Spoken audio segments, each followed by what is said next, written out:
আসসালামু আলাইকুম রহমতুল্লাহি ওয়া বারাকাতুহু।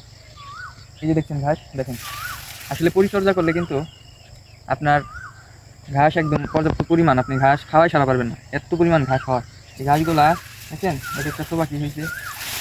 যেহেতু আমার ফার্মের কাজ করা হয়েছে, সেই সময় গাছগুলো আসলে তেমনভাবে পরিচর্যা করতে পারিনি।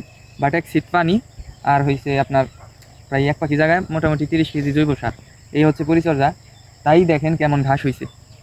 এদিক ওদিক দেখেন, মানে আমার এই যে এটুক জায়গা দেখছেন, এই যে এটুক জায়গা আমি প্রায় আজকে দিয়ে কয়দিন, 4 দিন, প্রায় 4 দিন এটুক জায়গায় 4 দিন, আজকে দিয়ে 4 দিন ঘাস নিছি। 4 দিনে প্রত্যেক দিন আমার ঘাস নেওয়া লাগে 6 থেকে 7 বোঝা ঘাস, প্রত্যেক দিন নেওয়া লাগে। তো দেখেন এতটুক জায়গায় যদি 4 দিনে আপনার যদি প্রত্যেক দিন 6 বোঝা করে ঘাস নেই, তাহলে আমার প্রায় 4 6 24 বোঝা ঘাস কিন্তু আমার অলরেডি এখান থেকে এতটুক জায়গায় থেকে 24 বোঝা ঘাস নেওয়া শেষ। প্রত্যেক দিন আমার প্রায় 6 থেকে 7 বোঝা ঘাস লাগে আমার পশুর জন্য। তো পিছনে যে দেখতেছেন এইগুলা কিন্তু অনেক বড় ঘাস। তো ঘাস কাটার পরে সাথে সাথে আমি কী করি সেটা আপনাদের দেখাই। সেটা হচ্ছে এই যে এদিক থেকে যে ঘাস কেটে নিছি না, এই যে মাটি কিন্তু আগলা, মানে আমি যতটুকু জায়গায় ঘাস কাটি ঠিক অতটুকু জায়গায় আমি কোদাল দিয়ে সাথে সাথে কুপিয়ে নিই।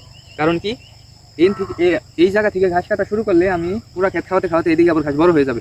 ওই ক্ষেত্রে আমার এই সাইডটা আর কুপানো হবে না বা কুপানো সম্ভব না, তখন ঘাস বড় হয়ে যায়। এই জন্য সাথে সাথে ঘাস কাটি এবং সাথে সাথেই কোদাল দিয়ে কুপিয়ে দিই। কুপিয়ে এই যে ঘাসের মতোটা দেখছেন, এটাকে কিন্তু এটা চারো সাথে হালকা পরিমাণ মনে করেন মাটি, এটা মাটি দিয়ে দিলে কি হয়, এটা চোবাটা আরও বড় হয় এবং কি এই ঘাসগুলোও আরও অনেক মোটা এবং অনেক শক্তিশালী হয়ে উপরে ওঠে।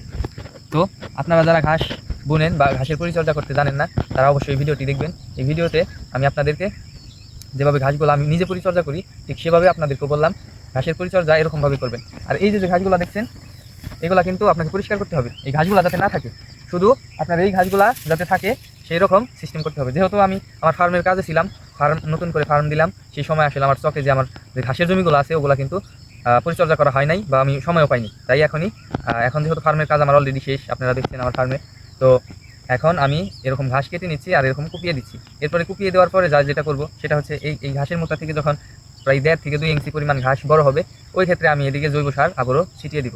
যখন জৈব সার দিই অবশ্যই তখন জৈব সারের যে দেওয়ার নিয়ম বা প্রসেস সেটা আপনাদের মাঝে আমি তুলে ধরবো ইনশাআল্লাহ। সকলেই ভালো থাকবেন, আর ভিডিওটি ভালো লাগলে অবশ্যই সাপোর্ট করবেন, ভালোবাসবেন। আপনাদের প্রতিও আমার ভালোবাসা। আসসালামু আলাইকুম ওয়া রাহমাতুল্লাহি ওয়া বারাকাতুহু।